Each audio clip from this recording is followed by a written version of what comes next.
natin. Painitin muna natin.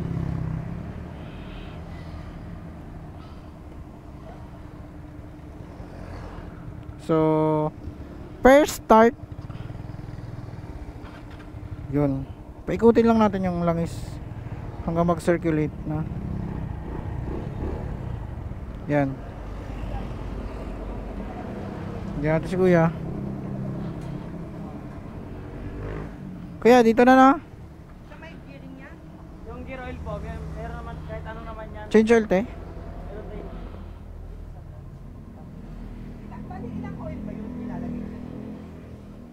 Dito, kung ano talaga yan, doon, meron lang.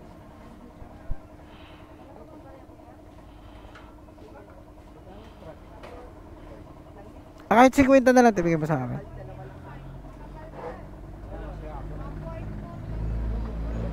Ito, may mga gulong APC ah.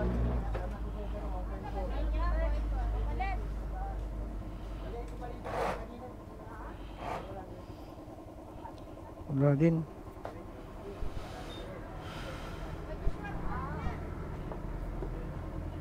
Dami dito mga pare ko, may tire sealant. Sige lang. Merong seats. Flat seat ba yan? May box. Basta kung halos sa motor.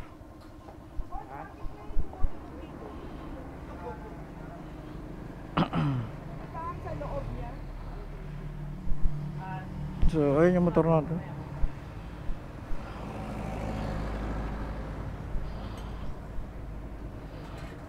Maraming napapagawa, no? Buti nauna tayo sa kanila. Maaga pa naman. Meron din mga accessories dito, mga pare ko. Magkano ba isang luto? Sa karwas ko. Yan mo. 100 mo ata. Fork oil.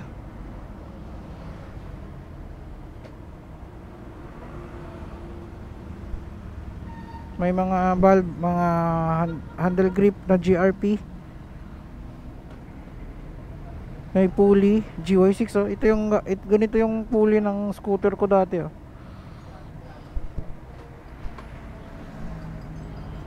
Ito set na Motaro.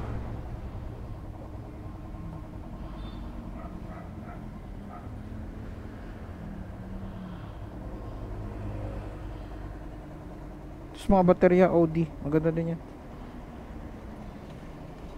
Kuya na to. Thank you te, salamat.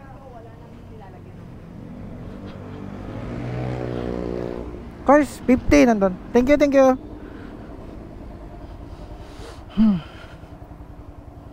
So ayun, pag change lang na mga pare ko after ilang months na ba? Tagal-tagal din. Siguro mga 4 months, no? 5 months. Kasi yung last kong gamit yung Zik makikita ko yan sa video Ayun. Ito yung Odo natin. 13,508 no? Sa Castrol na to. So sabi ni Kuya 2K daw, pwede. Tara, let's go. Masusubukan. Ang cute ng sasakyan na to.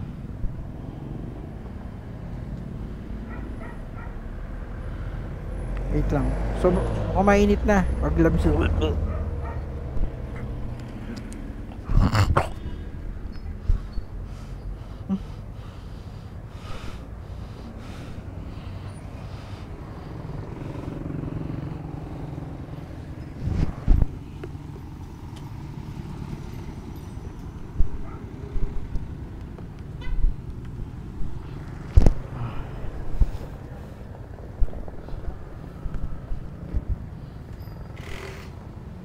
Ito yung mahirap sa naka full face mga pare ko kasi pag dumura ka, kaya mo talagang tanggalin yung helmet mo, no?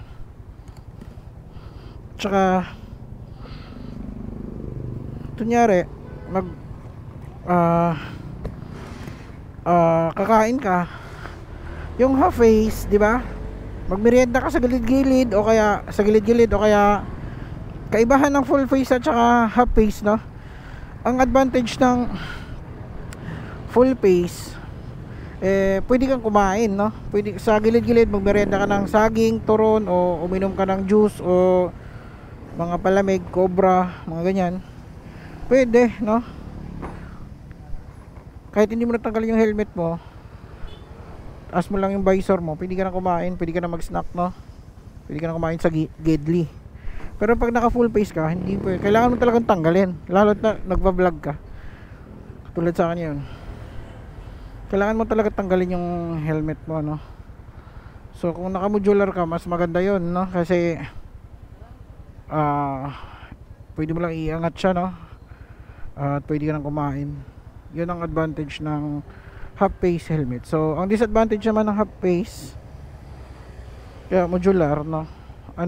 Mas, kumbaga, hindi naman masasabi sa disgrasya, mas mas safe yung full face kaysa half face, na. Pero dito depende na lang yan sa rider, kasi kung kahit naka full face ka, di ba? So ayan, first ride gamit ang Castrol. Iba talaga pag bagong langis, no? May talaga, mararamdaman mo talaga yan sa takbo ng motor.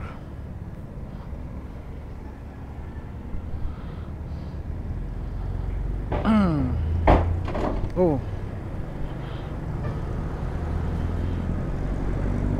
yun, oh. May mararamdaman ka talagang kakaiba. Smooth pag bagong change oil. Okay.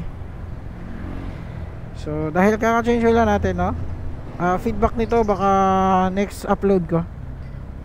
At saka this week din pala, no? O kaya baka bukas magre-rehistro na tayo ng motor, kasi na tayo, no? Paso na tayo. So maraming salamat mga pare ko sa pagsama sa akin na mag-change oil ng motor, no? Maraming salamat sa inyo. Sana kayo ay nakakuha ng kahit konting idea, no? Maraming salamat sa inyo. See you on my next vlog, no? Baka ang sunod nito video na to is yung feedback about dito sa langis na Castrol Active, or kaya yung pag-rehistro nito, no?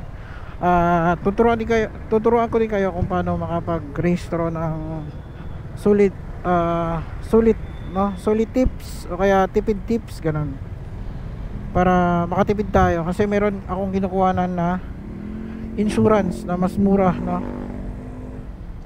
So abang-abang lang kayo mga pare ko, at maraming salamat sa mga solid talaga, no? Nag-aabang sa vlog natin, mga pare ko dyan.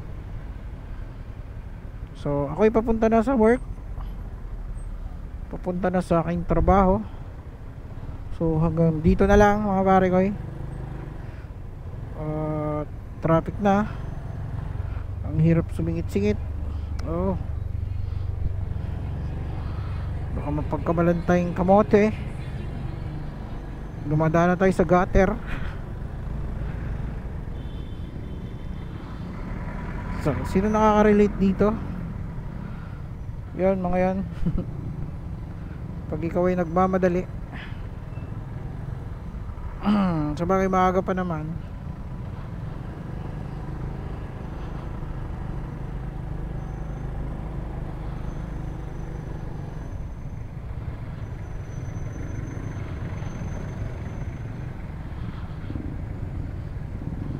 So hanggang dito lang muna mga pare ko. Maraming salamat. See you next vlog. Peace out.